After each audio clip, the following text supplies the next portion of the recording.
1945, Hollywood. Et contre toute attente, il fait une chaleur étouffante.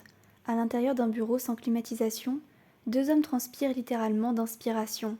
L'un s'appelle Jules Steen, compositeur, l'autre Sammy Cahn, parolier. Les deux sont déjà très connus à Broadway et à Hollywood. Ils forment l'un des duos les plus prolifiques de leur époque.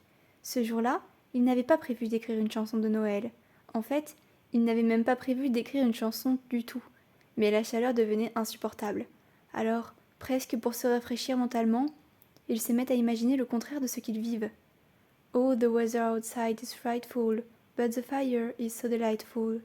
C'est ainsi qu'est née la chanson Let it snow, let it snow, let it snow.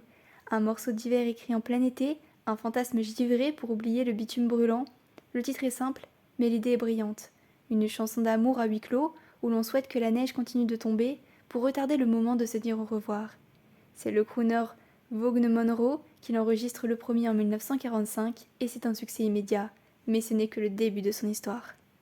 Monroe, c'est un chanteur à la voix grave et élégante, célèbre pour ses ballades lentes et pour cette image impeccable du gentleman américain. En décembre 1945, quelques mois seulement après la Seconde Guerre mondiale, l'Amérique cherche à retrouver un peu de douceur et la radio devient plus que jamais un refuge sonore. C'est dans ce climat que la chanson est diffusée pour la première fois, et très vite, elle touche une corde sensible. La voix de Monroe est lente, posée, le rythme est presque orchestral, la chanson n'est pas festive, elle est enveloppante. Le public est séduit, le disque grimpe rapidement dans les charts, et en janvier 1946, il atteint la première place du Billboard. Pour Vaughn Monroe, c'est l'un des plus grands succès de sa carrière, et pour la chanson, c'est un premier pas vers l'éternité.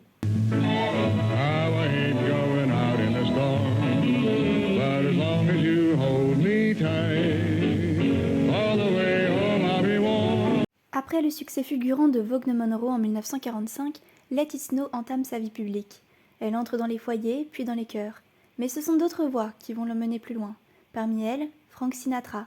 Quand il reprend la chanson, au début des années 50, il ne se contente pas de la chanter, il la transforme. Son interprétation est plus rythmée, plus chaleureuse. Il y insuffle ce que seul Sinatra sait faire, une élégance nonchalante, une forme de romantisme détaché. Dans sa version, la chanson devient plus qu'un simple morceau d'hiver. Elle devient un moment, celui où l'on se retrouve à deux, dans la chaleur d'un intérieur, alors que le monde extérieur disparaît sous la neige. Puis vient Dean Martin, la voix du crooner par excellence. Moins cérémonieux que Sinatra, plus détendu, presque malicieux, sa version enregistrée dans les années 60 est plus lente, plus enveloppante.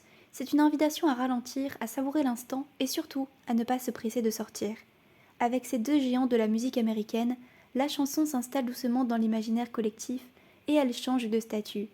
D'un simple succès radio, elle devient un standard puis un rituel.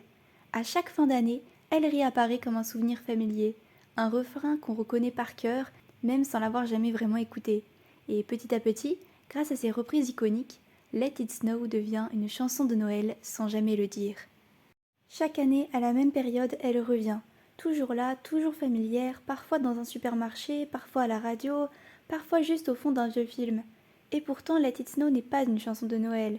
Pas de sapin, pas de guirlande, pas de clochette, aucune allusion au 25 décembre, et pourtant, elle est là.